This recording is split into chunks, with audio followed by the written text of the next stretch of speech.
Stay with us. Channel 4 News. Kelly Craig. Bob Mayer. Bob Weaver. Live. This is Today in South Florida. Well, good morning, everybody. I'm Kelly Craig. And I'm Bob Mayer. It is 6 o'clock on the nose, Wednesday, November 17th. Bob Weaver will be joining us in just a couple of minutes. But first, the White House is smelling victory this morning in the vote to pass the North American Free Trade Agreement. The latest Associated Press survey shows 217 House members now support the trade pact. Mr. Clinton needs only one more vote to win approval in the House. But expected to be a cliffhanger to the end, opponents claim the administration is buying votes, and both sides continue to predict an ultimate victory.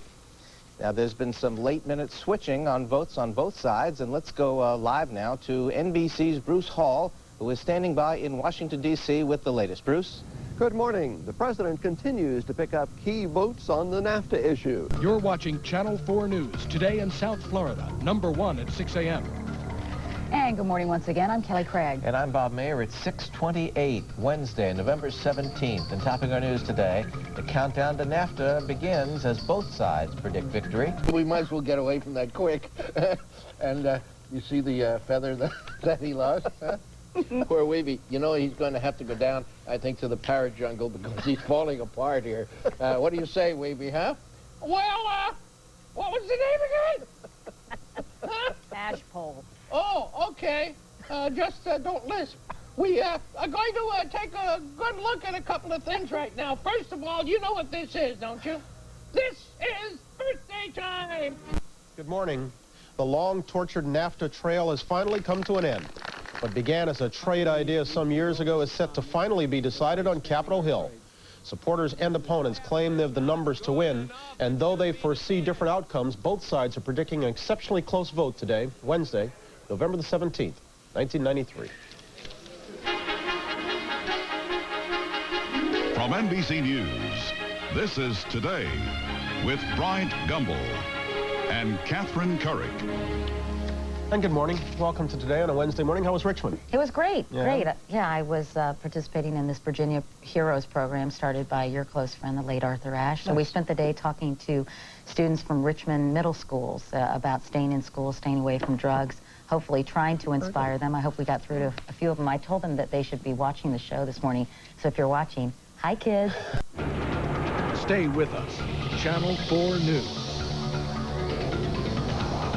Kelly Craig. Jose Diaz-Balart. Bob Mayer. Bob Weaver. Live. This is Channel 4 News at noon. Good afternoon. Her disappearance touched off one of the biggest searches in South Florida in years. And today, police in Martin County say they have their very first break in the Andrea Parsons case, and they have an arrest. Channel 4's Ari Odzer is in Port St. Lucie with the latest on this still-breaking story. Ari.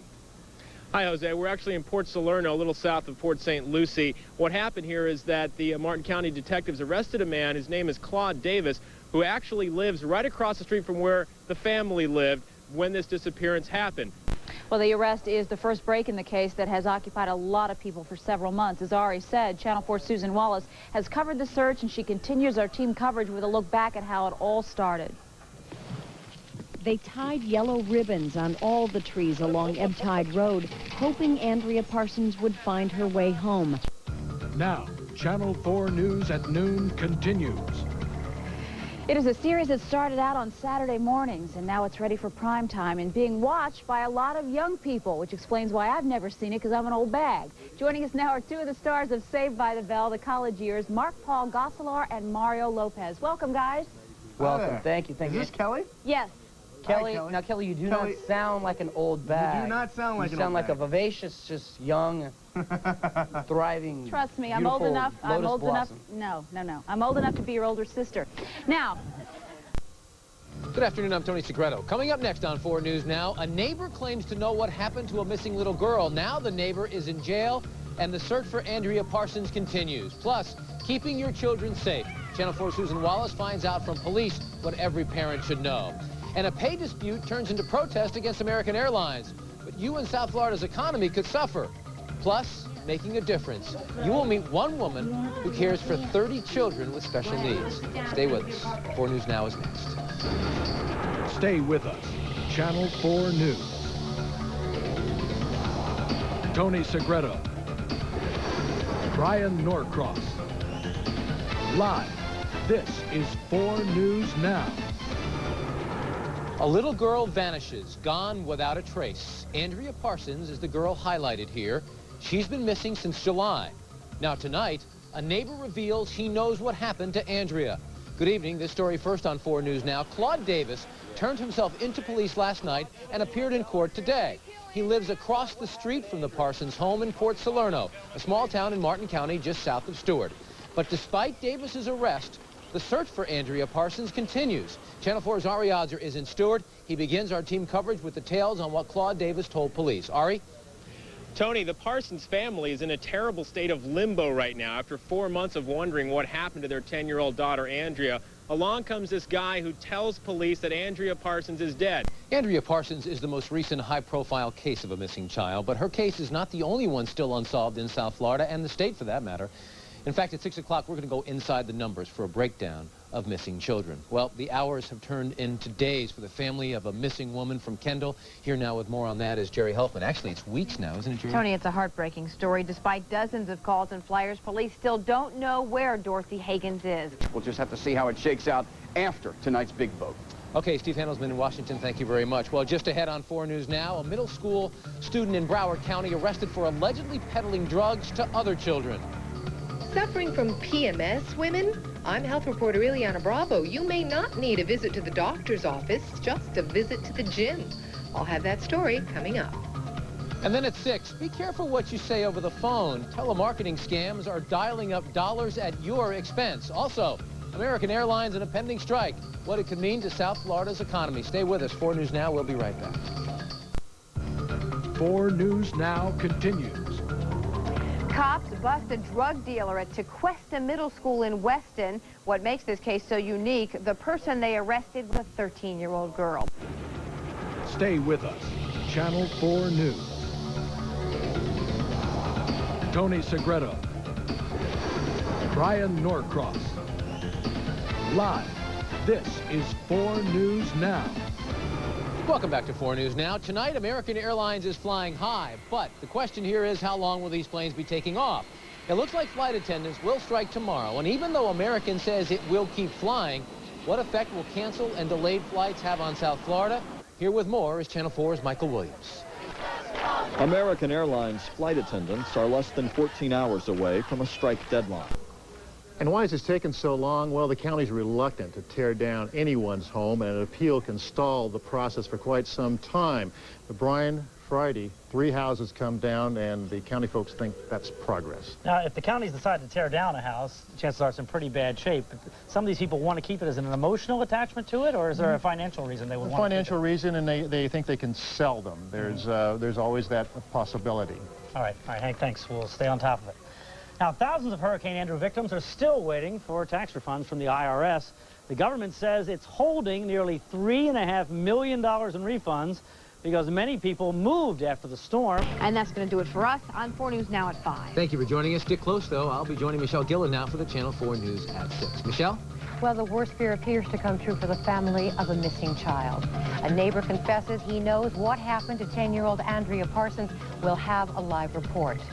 Kids turn in a fellow 13-year-old classmate for allegedly bringing LSD and marijuana to a South Florida middle school. Congress cracks down on automatic weapons, some made here in South Florida. And telemarketing scams. Could you be a victim? We'll have a special report at the Channel 4 News at 6. It's straight ahead. Stay with us. Channel 4 News. Michele Gillen. Tony Segreto. Bryan Norcross.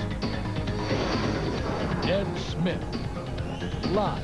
This is Channel 4 News at 6.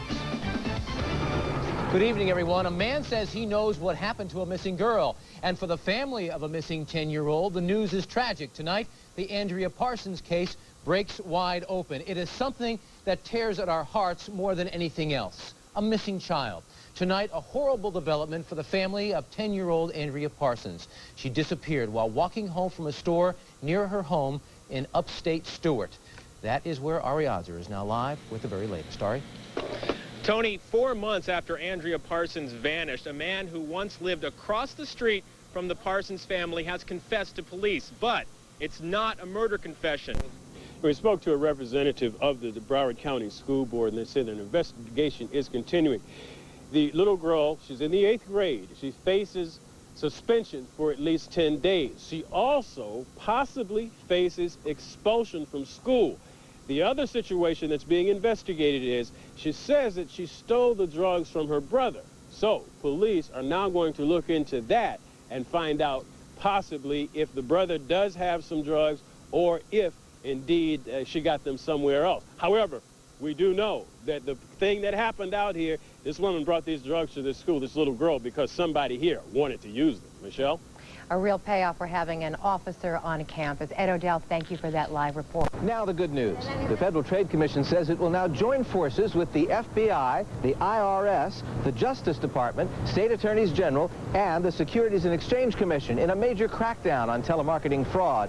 First targets, Florida and Georgia, where they say fraud appears to be rampant. In Miami, Bob Mayer, Channel 4 News. It is being called the cliffhanger. Of course, debate on NAFTA rages on at this hour on the floor of the U.S. Congress. It's been going on all day long, and it's expected to have a vote sometime early this evening. Joining us now from Washington, D.C., our own Steve Handelsman, who's been following it. Steve, this has been quite an incredible day to watch this.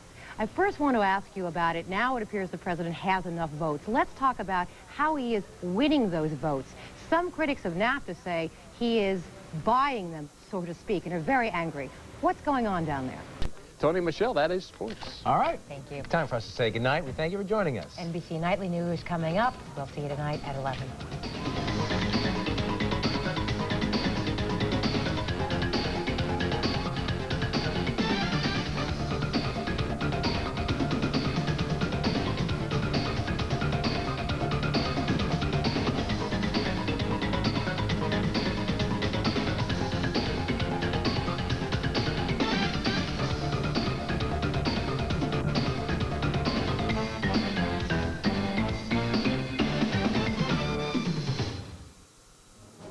Will be in order. The president is headed for a major victory on NAFTA. Then what? An NBC News exclusive inside the CIA, and wait till you see the toys. And guess who's hit the sunset years? Mickey Mouse at 65. This is NBC Nightly News with Tom Brokaw. Good evening. The atmosphere in the White House tonight is a little like the Notre Dame cheering section when Florida State couldn't make the final touchdown Saturday.